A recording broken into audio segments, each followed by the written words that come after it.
Hi Aquarius, welcome to Pandora Astrology's monthly horoscope for July of 2020. We've got Mercury, Venus, and Mars activity. We've got a lunar eclipse, just one this month, not two like last month, and a new moon. And let's start with Mercury retrograde because, Julia, what do you think that Mercury retrograde means for Aquarius this month? Well, Aquarius, Mercury is beginning this month retrograde because it went retrograde last month. So when Mercury goes retrograde, it tends to be a time of sort of miscommunications or having to rethink things. Yeah. And this is all happening in your sixth house of work. The sixth house is also, because its ruler is Virgo, it's a house of organization. It's kind of like, it represents the areas of life where you have to kind of keep up on all your tasks, like balancing your checkbook, getting your chores done, those types of things. So you could be running into a lot of disorganization during this cycle and having to be like, oh my God, I think I had straightened out and backed up everything on my hard drive, but I have to go back and go through everything again. Or I need to do a little belated spring cleaning or something of that matter. Then on July 12th, Mercury will go direct, and that's a big relief for everyone. Venus, the planet of relationships, starts the month direct because she had just been retrograde last month. And she's going to be in your fifth house of fun all month. Venus loves being in this house because she's the planet of pleasure. So you could be getting a lot of pleasure from just kind of recreational activities, whether there are any games you play or any sort of like fun activities you like to do outside. Venus being a relationship planet means that this is a great time for either meeting someone online if you're single or just having fun with your partner if you're attached to someone. Then Mars, the planet of activity and drive, is in your third house of communication and siblings all month. That means that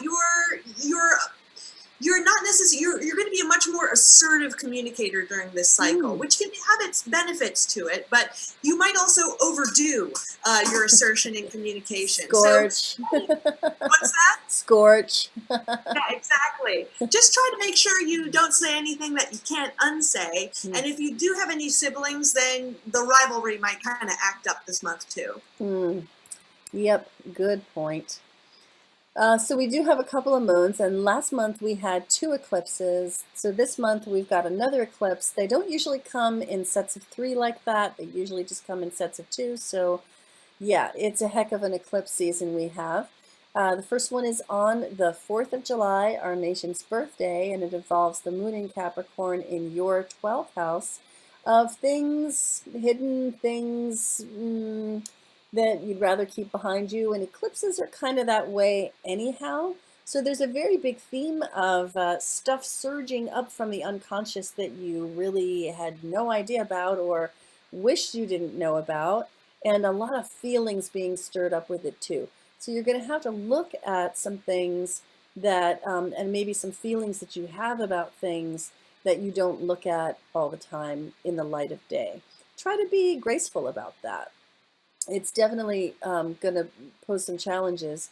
And then the other moon is happening on the 20th, and that one is a new moon, which is in the sign of Cancer right here in your sixth house, as Julia was describing. It's the house of health, work, service, and personal organization.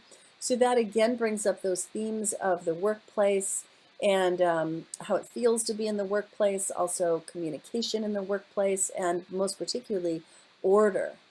So, and new moons, they bring this feeling of new beginnings. They're a great time to plant seeds for the future.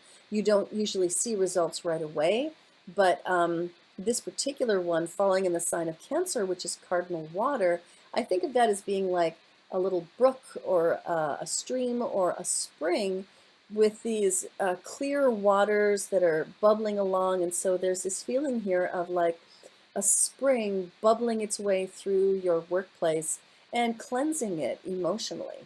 So sometimes you got to let those feelings flow and not bottle them up. And this could be a good time for doing that around the 20th of the month. So that's what we've got for you, Aquarius. There is a lot of activity in that sixth house, the house of work. And so if you wanted to examine that in a reading, probably your best choice would be a Mission Orders career reading. And you can get that with either Julia or me at fairly short notice. under coronavirus situation. Yeah. And we, of course, do work via Zoom, obviously. Um, and we have got these horoscopes in our YouTube channel, always organized into playlists by the month. And you can find out so much more on our website, pandoraastrology.com. And until next month, see you around the cosmos. Bye. Bye.